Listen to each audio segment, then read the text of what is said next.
Mapapadali nga ang pag-design nyo ng French tip kapag ito yung ginamit nyo na brush. Ito nga pala yung Monja Nail Art Pen. Liner pen siya na merong wood handle. 3 pieces na siya for one set na merong number na 1, 2, and 3. Yung pinakamahaba ay number 1 hanggang sa pinakamaikli which is number 3. Dahil first time ko nga itong gagawin, magpa-practice muna tayo. Gamit itong soft gel tip and ididikit ko lang muna siya dito sa my holder saka tayo magde-design.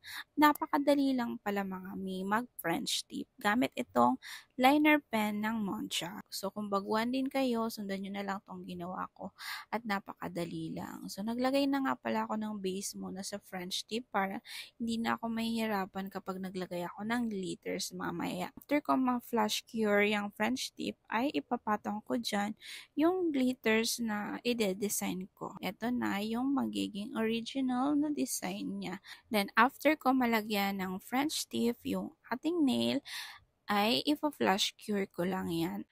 Kaya ako naghahanap kayo ng liner pen na super affordable, maganda gamitin, quality, at pwede nyo nang pagpraktisan. Naku, eto na ang marirecommend ko. Ilagay ko na yung link dyan sa my basket para ma-check out nyo na. Go!